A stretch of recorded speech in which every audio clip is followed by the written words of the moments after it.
Hallo, mein Name ist Robert Ross. Wir sind hier im Erzeugerzusammenschluss Fürstenhof auf einer unserer Flächen von unseren Verbundbetrieben, auf denen wir Soja anbauen, und das wollen wir uns hier einmal angucken. Also ich bin mitverantwortlich für den Ackerbau hier im Unternehmen und zeige euch einfach mal unsere Praxisfläche, die wir hier haben. Das ist eine Fläche mit knapp 120 Hektar, auf der wir zwei Sorten Soja angebaut haben.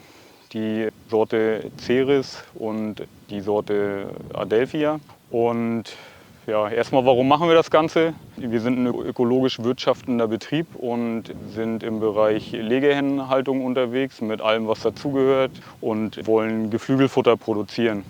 Dafür wollen wir heimische Leguminosen nutzen, weil wir sie natürlich einmal im Futter haben wollen, weil wir sie aber natürlich auch auf den Flächen haben wollen. Als Ökobetrieb wollen wir die Vorteile der Leguminosen nutzen für unsere Flächen, für unsere Fruchtfolge, für die Kulturen, die vorher und nachher kommen. Macht halt erst die Kreislaufwirtschaft wirklich effizient. Und eine der Leguminosen, die wir im Anbau haben, ist halt die Soja.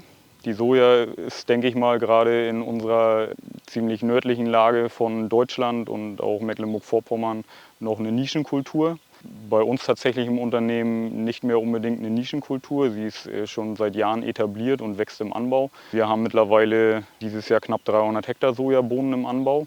Sie bietet natürlich gewisse Herausforderungen, was den Anbau angeht, aber es ist eine schöne Kultur innerhalb einer Fruchtfolge und kann auch vieles entzehren, sei es den Anbau der Frühjahrskulturen oder sei es dann später auch in der Ernte. Wie gesagt, hier stehen wir auf den 120 Hektar. Wir sehen, die Soja, die ist kurz vorm Reihenschluss, beziehungsweise wenn man sich die einzelnen Pflanzen anguckt, dann sieht man auch, dass sie jetzt anfangen möchte zu blühen. Was man hier deutlich sehen kann, wir haben ein Gänsefußproblem. Der ist ziemlich stark durchgekommen, weil wir nicht ganz so ideale Bedingungen hatten dieses Jahr in der Aussaat und nach der Aussaat. Und wir sind mit einer Maschine hier unterwegs, die den Gänsefuß über der Soja abschneidet, damit die Soja wieder Licht kriegt und die Möglichkeit kriegt, noch mal so ein bisschen nach oben zu gehen, über den Gänsefuß rüber. Wegkriegen werden wir ihn nicht mehr. Der wird auch weiter wachsen, aber wir geben der Soja einmal Gelegenheit, da so ein bisschen entgegenzuwirken. Das Problem haben wir, wie ich gerade angesprochen habe, weil die Aussaat dieses Jahr ein bisschen schwierig war. Wir haben ein sehr langes, trockenes Frühjahr gehabt bei uns und das ging halt auch in die Bodenbearbeitung für die Soja und dann auch in die Aussaat der Soja rein. Es kam kein Regen, die Saatbettbereitung war schwierig. Wir haben das mit einer Kreiselegge gemacht und dann sind wir mit einer 12 Meter Einzelkornlegemaschine hinterhergefahren, haben die Aussaat gemacht. Und durch die Trockenheit haben wir einen sehr ungleichmäßigen Auflauf gehabt. So. Das Schwierige ist im Ökolandbau, was wollen wir machen? Wir wollen möglichst blind striegeln, 1 bis 2 Mal. Da können wir gerade den Gänsefuß auch sehr gut mit bekämpfen. Und danach, wenn wir die Reihen sehen, wenn sie aufgelaufen sind, dann wollen wir hacken. Und wenn wir aber einen ungleichmäßigen Auflauf haben, dann fällt das Striegeln schon mal so gut wie aus. Wir kommen einfach nicht rein in die Kultur. Wir können eine Sojabohne, die kurz vorm Durchbrechen ist, nicht striegeln, weil wir sie kaputt machen würden. Ist sie erstmal durch, dann kann man vorsichtig durchstriegeln. Mit den Möglichkeiten, die wir da haben, geht das, aber es geht halt nicht bei einem ungleichmäßigen Auflauf. Das heißt, wir haben gestriegelt, aber erst nachdem sie komplett aufgelaufen ist. Das war dann eigentlich zu spät. Wir haben Bekämpfungserfolg erreicht, aber nicht den, den wir uns gewünscht haben. Und dann danach kam die Hacke zum Einsatz.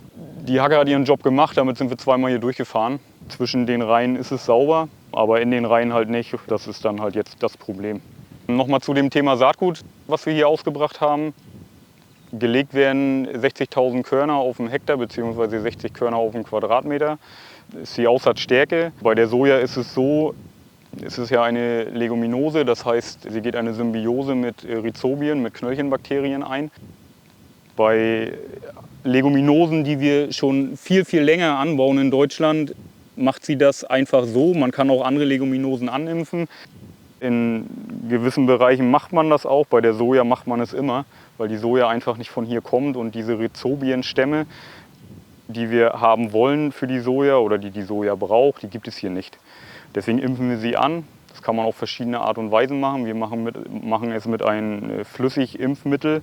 und mischen das in einem Betonmischer. Vorsichtig, man muss natürlich sehr aufpassen, dass die Schalen heil bleiben und nicht platzen. Und diese Rhizobien gehen dann mit der Pflanze, wie gesagt, eine Symbiose ein. Hier sieht man sie. Das sind die Knöllchenbakterien hier, diese dicken Bobbel. Und ob die aktiv sind oder nicht, sieht man, wenn man sie eigentlich aufschneidet. Ein Messer habe ich gerade nicht, ich kann aber mit dem Fingernagel. Und man sieht rötlich, saftig, also die sind auch aktiv. Das machen die Knöllchenbakterien. Die Knöllchenbakterien, die nehmen Stickstoff aus der Luft auf und machen sie für die Sojapflanze verfügbar. Die Soja soll Proteine, Eiweiß bilden, dafür braucht sie Stickstoff. Und die Knöllchenbakterien helfen der Pflanze dabei. Impft man sie nicht an, hat man enorme Ertragsdefizite. Und das Animpfen, es wird immer gesagt, wenn man Soja sehr, sehr lange anbaut, auf Flächen auch immer wieder anbaut, dass man das irgendwann nicht mehr braucht. In der Praxis wird man das, denke ich, nirgendwo finden, dass jemand nicht mehr impft, weil das Impfen im Vergleich zu allem anderen, was man macht, eine relativ günstige Geschichte ist und einfach eine Ertragssicherheit bildet. Einmal für die Kultur, und man muss ja auch sagen, wir wollen diese Knöllchenbakterien haben, weil sie den Stickstoff, den sie verfügbar machen für Pflanzen, den braucht die Soja alleine nicht komplett auf, sondern es bleibt auch noch was für die Folgefrucht übrig. Und das wollen wir natürlich, das sind ja diese positiven Effekte, die man von einer Leguminose haben möchte und erwartet. Ist bei einer Soja nicht ganz so viel wie bei anderen Leguminosen, aber hat natürlich trotzdem Vorfruchtwert. Die Maßnahme mit dem Top Cut Collect, das wird hier wahrscheinlich auch die letzte Maßnahme sein. Wir werden noch einmal die Fahrgassen, die wir hier drin haben, sauber machen, technisch mit einer umgebauten Hacke, die aber nur die Fahrgassen hackt. Und dann wird die Soja jetzt anfangen zu blühen, irgendwann in die Abreife gehen. Und wenn sie reif ist und wir die Bedingungen haben, dann werden wir sie dreschen. Erfahrungsgemäß wird das, wenn es gut läuft, Ende September sein. Aber das kann sich auch in den Oktober rein verlagern. Beziehungsweise wir haben auch späte Sorten schon gehabt, die wir tatsächlich erst Anfang November gedroschen haben. Wir dreschen die, wir müssen sie in der Regel trocknen. Wir haben selten Erntegut, was wir nicht trocknen müssen, weil es halt spät in den Herbst reingeht.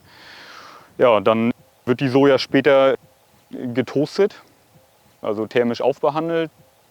Das brauchen wir bei der Soja, um sie in der Fütterung für die Hühner mitzunehmen, diese thermische Aufbehandlung.